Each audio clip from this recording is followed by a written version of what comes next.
Prabowo Subianto sebagai calon presiden Koalisi Indonesia Maju, Saudara Gibran sebagai calon wakil presiden dari Koalisi Indonesia Maju.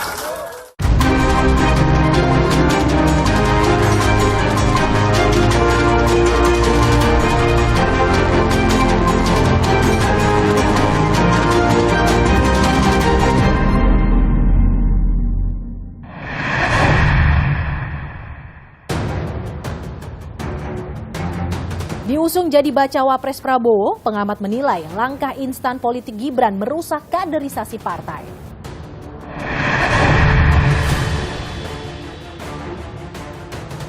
Mahkamah Konstitusi tolak gugatan batas maksimum usia Capres-Cawapres 70 tahun. Pengamat menilai putusan MK syarat konflik kepentingan pribadi.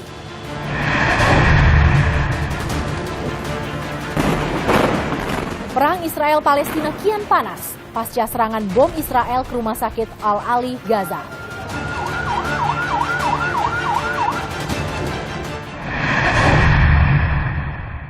Halo saudara, laporan khusus yang berisi pilihan berita dari ruang redaksi akan mengisi waktu Anda selama 30 menit ke depan. Saya Mercy Tirayo, inilah berita pertama. Baca Pres Prabowo Subianto umumkan Gibran Rakabuming Raka sebagai bacawa pres Koalisi Indonesia Maju dan akan mendaftar Pilpres di KPU Rabu 25 Oktober 2023. Pengusungan Gibran pasca putusan MK batas usia Capres-Cawapres pun menuai polemik. Pengamat menilai langkah instan politik Gibran merusak proses kaderisasi di partai politik. Orang tua itu hanya mendoakan dan merestui. Saudara Gibran Rakabuming Raka sebagai calon wakil presiden dari Koalisi Indonesia Maju.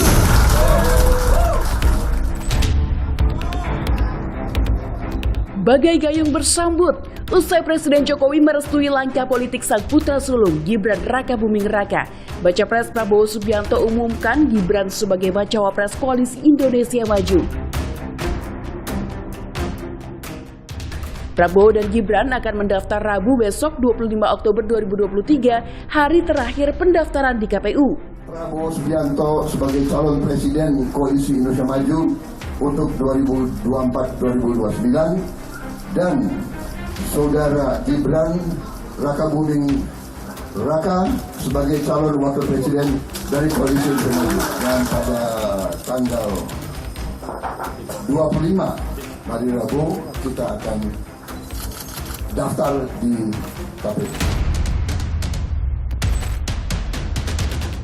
Pengusungan Gibran sebagai bacawa pres Prabowo pun jadi sorotan.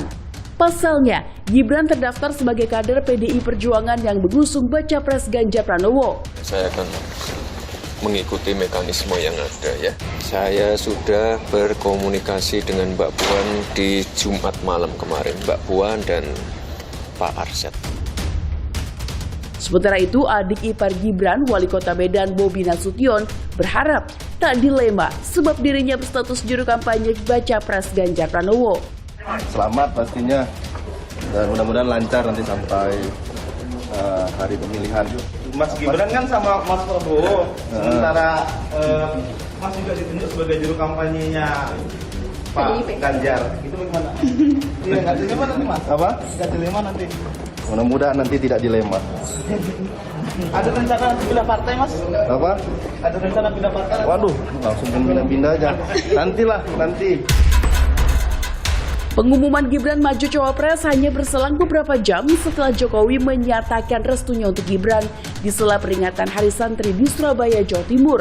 Kayaknya cocok nggak Pak? Mas Gibran dengan Pak Prabowo. Semuanya cocok. Pak Anies dengan Pak Muhaimin cocok, Pak Ganjar dengan Pak Mahfud cocok, Pak Prabowo juga cocok. Keputusan semuanya karena sudah dewasa. Jangan terlalu mencampuri urusan. Orang tua itu hanya mendoakan dan merestui. Merespons Jokowi yang tidak secara tegas menyatakan dukungan ke Ganjar, meski sama-sama kader PDIP, Ketua DPP PDIP Puan Maharani memberikan apresiasi. Justru apa yang disampaikan beliau itulah betul-betul seorang negarawan, Presiden Republik Indonesia tidak boleh berpihak dalam kontestasi Pilpres yang akan datang karena berkeinginan agar jalannya pesta demokrasi tahun 2024 itu bisa berjalan dengan baik, lancar, adem, ayem, gembira, rakyat tidak tertekan, tidak deg-degan. Saya apresiasi apa yang disampaikan oleh Pak Jokowi. Namun, langkah instan politik Gibran dinilai merusak proses kaderisasi di partai politik. Harusnya proses kandidasi itu betul-betul membuka ruang bagi kader-kader terbaiknya yang berpengalaman, yang sudah bekerja habis-habisan bagi partai. Dalam catatan kita semua, Gibran itu kan pemain baru di partai ya, yang kemudian dia baru ditugaskan menjadi wali kota. Sulit untuk dipungkiri bahwa ini bagian dari jejak tangan Pak Presiden Jokowi untuk memuluskan sehingga fase-fase itu terlewati. Survei Litbang Kompas menunjukkan respons publik terhadap majunya Gibran sebagai bacawa pres Prabowo Subianto. Dalam survei via telepon terhadap 512 responden di 34 provinsi per 16 hingga 18 Oktober, 60,7% responden menyatakan terpilihnya Gibran melaju di Pilpres sebagai politik dinasti. Sementara 24,7% menyatakan bukan bentuk politik dinasti dan 14,6% responden menyatakan tidak tahu. Survei dilakukan dengan tingkat kepercayaan 95%, margin of error penelitian lebih kurang 4,35% dalam kondisi penarikan sampel acak sederhana. Jalan Gibran ke arena Pilpres 2024 tak lepas dari sorotan putusan MK yang mengabulkan syarat cawapres pernah menjadi kepala daerah meski belum berusia 40 tahun. MK yang diketuai Anwar Usman, paman Gibran pun kini tengah menghadapi gugatan pelanggaran etik Hakim Konstitusi. Sebelum melabuhkan pilihan kepada Gibran, sederet nama politisi kondang sempat digadang-gadang jadi bacawa pres Prabowo. Sejumlah parpol yang tergabung di koalisi tergemuk pemilu 2024 ini sebelumnya punya calon masing-masing yang diusung sebagai bacawa pres Prabowo. Golkar sempat mendorong Ketua Umumnya Erlangga Hartarto sebelum mencoba menawarkan wakilnya Ridwan Kamil sebagai bacawa pres Prabowo. Meski tak menawarkan Ketua Umumnya Agus Harimurti Yudhoyono, Partai Demokrat yang terakhir bergabung pun sempat mengusulkan satu nama, Gubernur Jawa Timur Khofifah Indar Parawansa. Sementara Partai Amanat Nasional tegas dengan pilihannya, Menteri BUMN dan Ketua PSSI Erick Thohir untuk mendampingi Prabowo.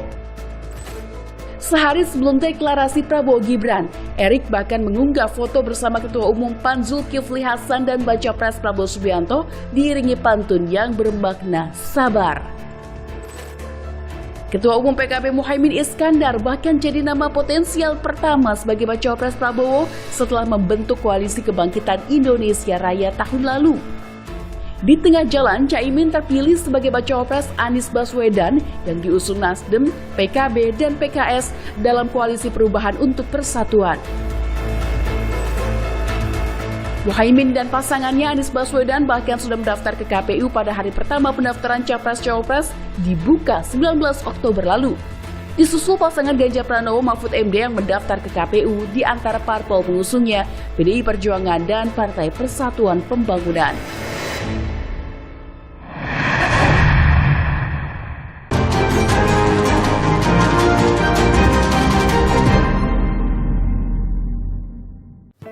Mahkamah Konstitusi tolak gugatan batas maksimum usia Capres-Cawapres 70 tahun.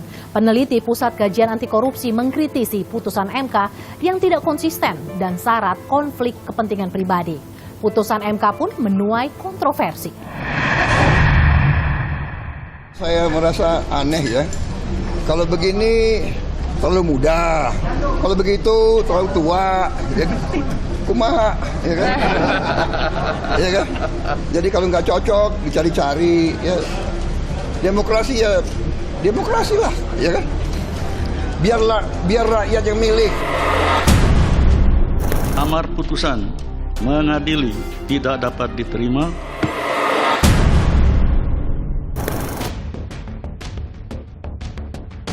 Mahkamah Konstitusi tolak sejumlah gugatan yang mampu menjegal langkah baca pres Prabowo Subianto maju Pilpres 2024. Di antaranya, batas usia maksimal Capres-Cawapres 70 tahun dan tidak terlibat pelanggaran HAM. Amar putusan mengadili 1. Menyatakan permohonan para pemohon sepanjang pengujian norma pasal 169 huruf Q Undang-Undang 7 2017 tidak dapat diterima. 2. Menolak permohonan para pemohon untuk selain dan selebihnya. Ada 5 putusan uji materi UU Pemilu yang digugat. Pertama, batas usia Capres-Cawapres 70 tahun. Kedua, membatasi calon yang telah 2 kali maju Capres. Ketiga, batas usia Capres-Cawapres 70 tahun dan tidak terlibat pelanggaran HAM.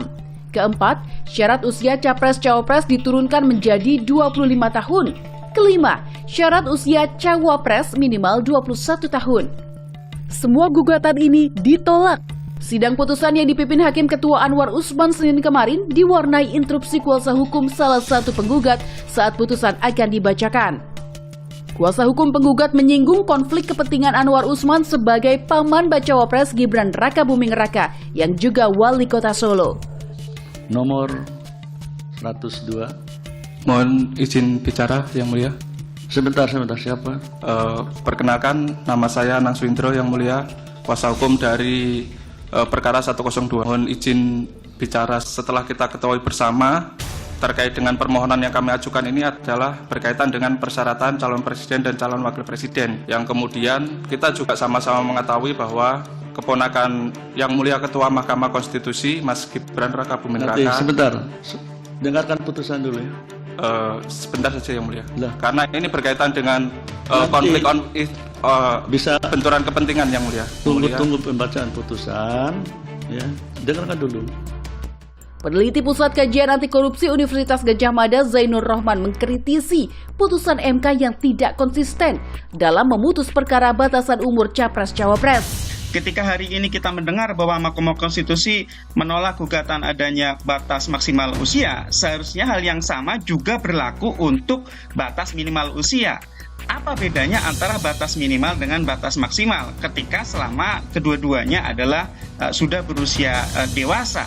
Artinya memang di satu sisi Mahkamah Konstitusi menggunakan satu pendapat yang konsisten, tetapi di sisi yang lain di waktu-waktu tertentu, momen-momen tertentu, Mahkamah Konstitusi tidak konsisten terhadap putusannya. Nah, itu kemudian yang banyak dikritik oleh masyarakat ketika Mahkamah Konstitusi di dalam mengeluarkan putusannya itu tidak ada satu pakem atau satu standar yang jelas yang dipegang teguh untuk memutus perkara siapapun penggugatnya. Tak hanya publik, internal MK turut mengkritik. Saat putusan batas usia minimal Capres-Cawapres, Hakim MK Saldi Isra mengaku putusan berubah di detik terakhir saat Ketua MK Anwar Usman terlibat mengambil keputusan. Dalam hal ini, secara faktual, perubahan komposisi hakim yang memutus dari 8 orang dalam perkara nomor 29, 51, 55, menjadi 9 orang dalam perkara 90-91 tidak hanya sekadar membelokkan pertimbangan dan amar putusan, tetapi membalikkan 180 derajat amar putusan dari menolak menjadi mengabulkan, meski ditambah dengan embel-embel sebagian, sehingga menjadi mengabulkan sebagian. Putusan nomor 90 memang dijatuhkan tidak bulat. Saldi Isra, Wahiduddin Adams, Suhartoyo, dan Arif Hidayat menolak gugatan. Eni Nurbaningsi dan Daniel Y. Pancastaki menerima gugatan tersebut dengan alasan berbeda atau concurring opinion. Sementara Guntur Hamzah, Manahan Sitompul, dan Ketua MK Anwar Usman mengabulkan gugatan. Peneliti Pusat Kajian Anti Korupsi Universitas Gadjah Mada Zainur Rohman menyoroti putusan MK ini. Dia menilai Hakim Anwar Usman semestinya mengundurkan diri guna menghindari konflik kepentingan. Mengadili undang-undang itu artinya adalah mengadili produk dari DPR dan Presiden. Bagaimana ketika seorang ketua MK itu mengadili sebuah undang-undang yang undang-undang itu dilahirkan atas persetujuan bersama antara iparnya yaitu Presiden dengan DPR. Di situ saja sudah muncul potensi konflik kepentingan. Sehingga apa yang harus dilakukan? Paling ideal itu adalah seseorang yang punya konflik kepentingan itu mengundurkan diri. Dari mana? Dari jabatannya sebagai Ketua Mahkamah Konstitusi. Atas polemik hasil putusan MK terkait batas usia Capres-Cawapres, Perhimpunan Bantuan Hukum dan HAM Indonesia atau PBHI melaporkan Ketua Mahkamah Konstitusi Anwar Usman dan 4 hakim konstitusi lainnya ke Dewan Etik Hakim Konstitusi. Para hakim MK ini dilaporkan atas sejumlah kejanggalan, mulai dari pemeriksaan hingga hasil putusan. Dengan adanya momen di mana perkara sempat dicabut, lalu kembali diperiksa tanpa ada pembahasan, tanpa ada penetapan, lalu soal formil misalnya terkait dengan legal standing atau kedudukan hukum, di mana perkara yang diajukan itu membahas soal umur, soal pengalaman, tapi itu yang tidak terlihat dari profil si pemohon. Namun, Anwar Usman membantah tudingan ada konflik kepentingan dalam mengambil keputusan. Masalah konflik kepentingan dan sebagainya. Nah, rekan-rekan dipersilakan untuk membaca, mengkaji putusan Mahkamah Agung nomor 004/PUU /1/2003. Mulai dari situ kawan-kawan sekalian bisa mencermati apa sih makna konflik kepentingan, konflik of interest terkait dengan kewenangan Mahkamah Konstitusi.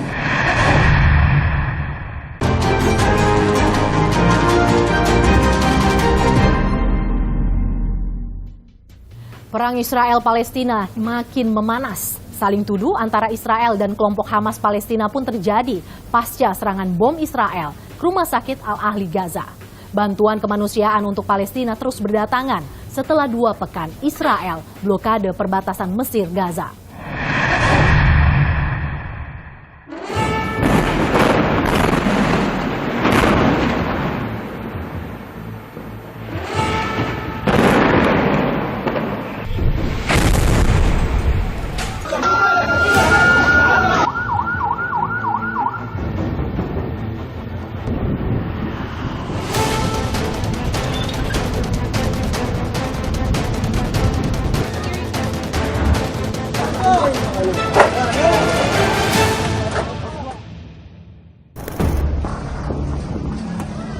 Perang Israel-Palestina makin memanas. Minggu 22 Oktober serangan udara Israel menghancurkan pasar di tenda pengungsian Nuseirat, Gaza Tengah. 10 orang tewas. Di hari yang sama, pesawat militer Israel jatuhkan bom di jalur Gaza bagian timur dan tengah hingga kota Rafah bagian selatan. Saling tuduh antara Israel dan kelompok Hamas Palestina terjadi pasca serangan bom Israel ke rumah sakit Al-Ahli Gaza 17 Oktober lalu. Israel menuding roket kelompok Hamas Palestina yang menghancurkan rumah sakit Al-Ahli Gaza. Sementara kelompok Hamas menyebut ledakan yang menewaskan 500 jiwa ini berasal dari bom Israel. Padahal, rumah sakit yang dikelola sebuah gereja di Yerusalem merupakan tempat berlindung lebih dari 3.000 jiwa. هذا المكان الذي شكل ملاذا آمنا للنساء والأطفال الذين هربوا من القصف الإسرائيلي في محيط هذه المشفى والذين اعتبروا أن هذا المكان ملاذا آمنا يشعر به الإنسان بالأمن والأمان. لم يكن هناك أي إنذار مسبق باستهداف المستشفى.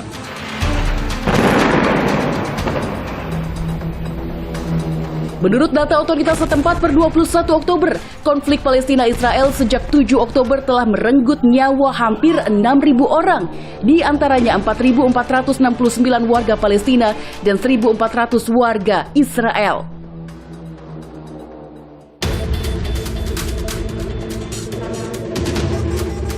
Bantuan kemanusiaan untuk Palestina terus berdatangan. 20 truk berisi makanan dan pasokan medis ke Gaza, Palestina mulai memasuki pintu gerbang Rafah Sabtu 21 Oktober lalu. Jutaan warga Palestina telah meninggalkan rumah, namun sebagian warga tetap bertahan meski di tengah keterbatasan. Sebelumnya, Israel memblokade perbatasan Mesir-Gaza selama 2 pekan dan menutup akses bantuan ke Palestina. Akibatnya, rumah sakit kekurangan pasokan medis dan bahan bakar generator darurat. شيء بسيط يسير ما رأيناه هو قافلة شاحنة أو شاحنتين فقط تحتوي على مهمات طبية. لا نعلم هذه الأصناف ولا نعلم جودتها. يتم التنسيق الآن مع الأونروا لتسلمها طبعا توزيعها على مرافق الوزارة إذا كانت هناك استخدام عاجل لها. Tim Mercy atau Medical Emergency Rescue Committee Indonesia di Gaza telah berhasil menyalurkan bantuan obat-obatan, makanan, dan pakaian untuk tenaga medis ke Rumah Sakit Indonesia di Tanah Al-Quds. Tim Mercy turut bergerilya mencari bantuan bahan bakar genset untuk pasokan listrik Rumah Sakit Indonesia dan sembako untuk pengungsi warga Gaza di area rumah sakit.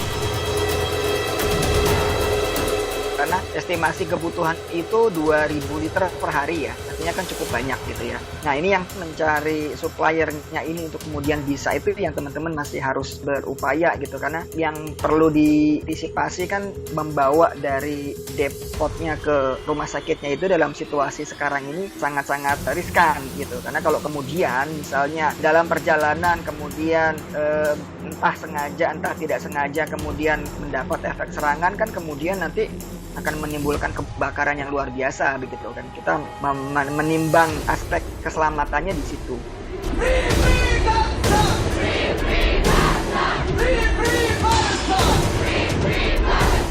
Dukungan untuk Palestina terus menggema di berbagai belahan dunia, mulai dari Indonesia, Malaysia, negara-negara Eropa hingga Amerika Serikat. Mereka mengecam serangan Israel ke Gaza dan menuntut gencatan senjata. Free Palestine!